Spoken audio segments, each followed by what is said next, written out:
Hi, this is Remembering the Past, the show where we talk about people who've died recently who've had a profound effect on our history, our society, or our culture. We're sports intensive tonight, and we're going to start out with Tex Winter, who died recently at the age of 96. Tex is essentially a basketball legend. He was a great coach in college, he was a good coach in the pros, and he was Phil Jackson's assistant with the Lakers and the Bulls, where he won all those championships. Most importantly, he was a great basketball mind and an innovator. Tex Winter invented the triple post or triangle offense, which both the Lakers and the Bulls used to best effect. And Tex had some great guards to run that triple post, including Michael Jordan, Kobe Bryant, and John Brodman. You haven't heard of John Brodman? Okay, maybe he wasn't in the same league as Michael and Kobe, but he was Tex's point guard at Northwestern, where Tex coached for a couple years in the 1970s. Not that successfully, by the way. John was also my college roommate. We talk about him all the time. Told me Tex could never remember people's names. Tex was just a genius with an encyclopedic knowledge and love for basketball. Here's a brief report on Tex Winter. Throughout his nearly 60 years of coaching, Tex Winter became known as one of the game's greatest innovators. After winning more than 450 games in the college ranks, most of them at Kansas State, he became an assistant coach in the NBA, where he left perhaps his greatest legacy. Joining the Chicago Bulls staff in the mid-1980s, Winter eventually would serve under head coach Phil Jackson, and it was the beginning of a long professional partnership. Tex Winter was a stalwart companion of mine. He was a coach for 15 years of these 20. So that was some real good teamwork that we had together. Their relationship was special. Phil really understood Tex, and Tex really understood Phil. And the two of them together mixed made a nice match. He was pretty much the one that really spearheaded our offense. That offense was Winter's brainchild, one that he'd been teaching and perfecting for decades. It even had its own name, the triple post, but it became better known by its signature shape. Basketball is a game of geometry. We preach that a great deal of the time. So here you have a triangle on the sideline. Here's a triangle between these three men. Here's a triangle between these three men.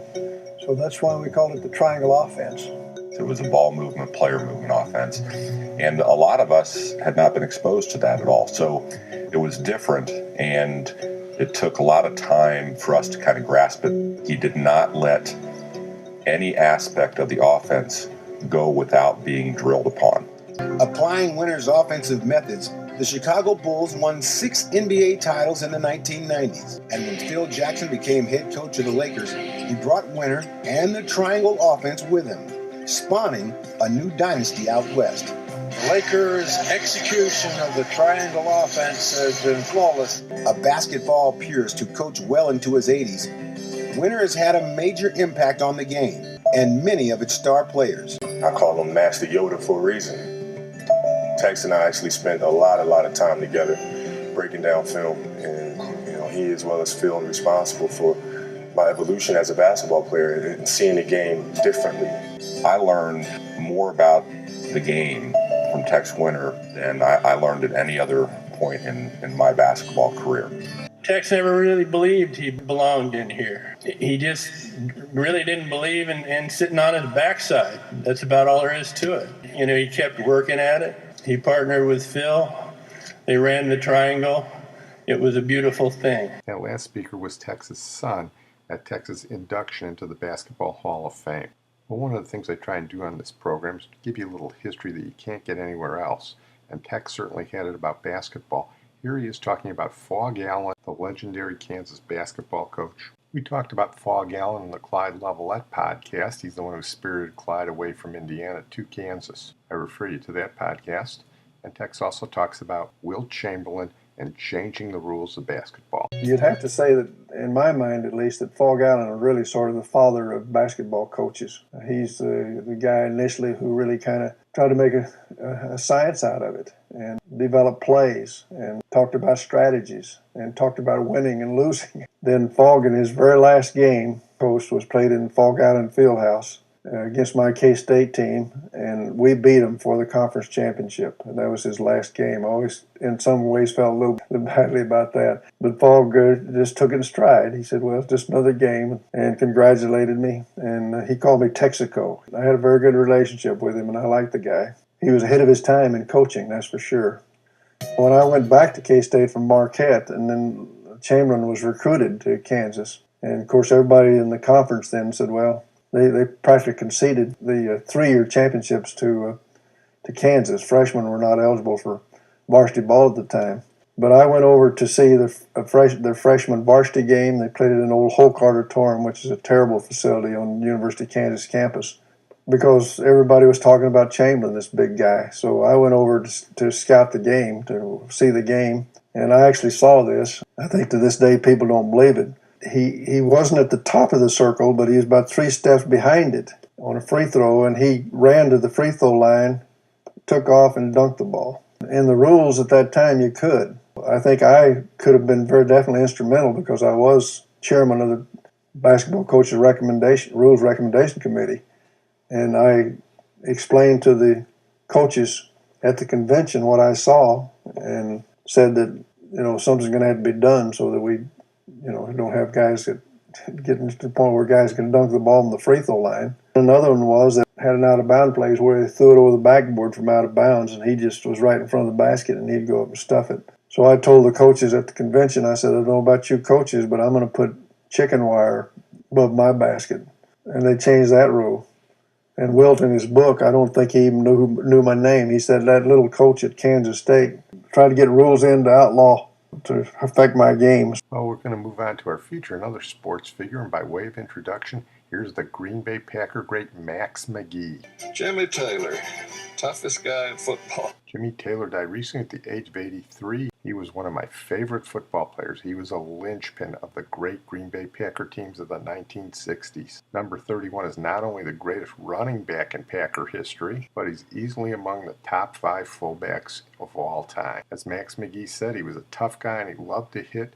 And if anything, he's underrated, even though he was all-decade in the 1960s. He came out of LSU in the late 50s on the Paul Dietzel teams, and we talked about Paul Dietzel. And Paul Dietzel called him the greatest running back he ever had, which is amazing because he was not the feature back. The feature back was Billy Cannon, whose podcast we've also done. Billy was the greatest college player at LSU, but there's no question that the greatest pro player to ever come out of LSU was Jim Taylor. He was drafted by the Packers the year before Lombardi took over, when the feature back was Paul Hornung. Jimmy didn't play much his rookie year until the last game when he tore it up and gained over 150 yards. Lombardi said that and said, "You are going to be my fullback." And he was the fullback on the great Packer sweep. For the next 7 years, from 1960 to 1966, he was the second best fullback in football, next to only Jim Brown, who I consider the best fullback of all time. He routinely gained 1,000 yards, when gaining 1,000 yards was a much greater accomplishment than it is today. And he was routinely second in rushing only to Jim Brown, except in 1962, when he beat Jim Brown and was the MVP of the league. He scored the winning touchdown in the frozen turf of Yankee Stadium to help the Packers repeat the NFL championship over the Giants in a game where they were clearly targeting him. He scored the first rushing touchdown in the first Super Bowl, and even a play where he didn't succeed is famous in the 1960 championship game, which we talked about when we did the Tommy McDonald and Chuck Bednarik podcasts. The Packers were down 17-13. Packers were inside the Eagles' 20, and Bart Starr dumped a pass off to Jimmy Taylor, hoping he could run through enough Eagle tacklers to get to the end zone. He couldn't, but it took about 6 of them, including Bednarik, to bring him down and hold him down on that final play to give the Eagles the win. I saw Jimmy Taylor play at both Lambeau Field and Wrigley Field against the Bears, and nobody punished tacklers more than he did. Here's one of his great linemen, Jerry Kramer of the Packers sweep, to talk about how tough Jim Taylor was. Jimmy was a very physical guy, and Jimmy would be out in the corner and running down the sidelines, and a safety would come toward him, and he would turn and go toward the safety and run over the guy. And Coach Lombardi used to drive him nuts. Stay away from that guy. You run away from the tackler. You don't run to him. Stay away from him. Well, you got to sting him a little bit, Coach. You got to what? You got to sting him. I don't want you to sting him. I want you to gain yards. So Coach had a difficult time getting him to run the ball instead of be physical. But he was a very physical runner, and he had big thighs, lifted weights a lot at an early age and all through his Green Bay days. He had great thighs on him, and he would bring one of those thighs up along with the elbow, and this is what you got to tackle. You either have the knee or the elbow. whichever you like. So Jimmy loved to make contact and knock a defensive player on their backside. And he probably could have gained a lot more yards if he hadn't done that. But maybe they weren't quite as anxious to tackle him the next time either. That's for sure. You can see film of defensive backs and safeties shying away from him at points. Here's some of his teammates, opponents, and he talk about his career. He liked to hit people. He's got a body that was built for hitting people. You know, there'd be a nice hole here. He'd rather bounce off of this guy and then hit the hole. You know, he liked to punish people. I just tried to play to my maximum ability, and I played very, very aggressive, and I played within the bounds of the rules of the game. And then when anybody tackled him, it was an insult. And if he bit him or punched him in the groin or pushed their face in the mud, fine. If they were trying to get me upset or get me mad or for me to start a fight and to get thrown out of a game, then I can't be, a good football player sitting on the sidelines ejected from a football game. So I just let my performance speak for me. But those of us that had to play against those guys, we were up there begging Jimmy, leave the guy alone. Just get back in the huddle because he's getting ready to destroy my head because you're chewing on his ankle again. I'm certainly not trying to punish or hurt or inflict pain on an opponent. Yeah, oh, sure. Jimmy will deny it, but he bit guys that tackled him. Where did you find all this research on me where I would scream and yell? And I don't recall any of these interviews or this happening during my career. Maybe you sure you have the right ball carrier? See, that was all part of growing up for him. He was an obscure running back from LSU. Billy Cannon was the star. Nobody knew Jimmy Taylor, the running back. It was his last game as a rookie. Finally let him play. We were completely out of it. And Taylor ran over everybody. Gained 170 yards on his own with no blocking. He killed people. He ran over them, around them. Lombardi came in and saw this performance. And immediately he was our fullback. This was his way to become known, He would show you that he could run over a guy bigger than he was. Punish him. I'd rather punish him than punish me, He started to grow up. He started to become a star, and he liked it. Jimmy Taylor never could remember anybody's first name, so he called him Roy, or some other things that I can't mention. He'd walk down the hall and he'd say, "Hi, Roy. How's it going, Roy? Good to see you, Roy. Good morning, Roy." To everybody. I didn't believe in any gimmicks at all. No superstition, no frills. Just knock down, hard-fought football when that's the way it's going to be played. It's combat, and you have to know that you're gonna be subjected to pain or to suffering.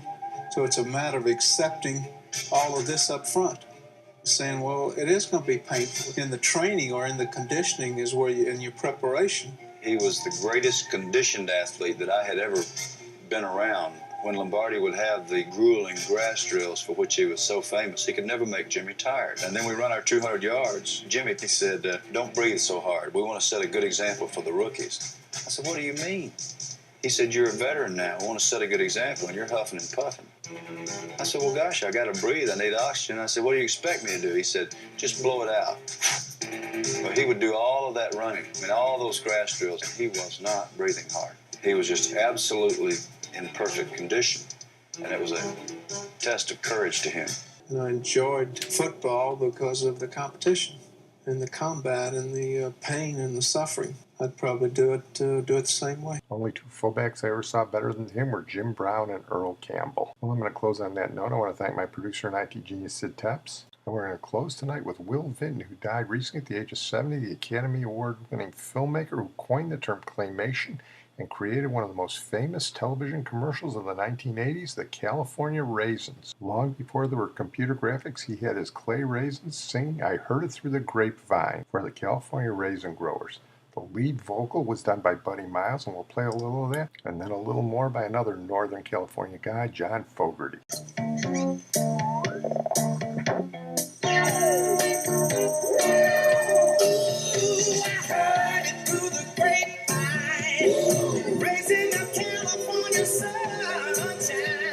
California Raisins from the California Vineyards. Don't you know that I heard it through the grapevine? Sounds better than what I got. I heard it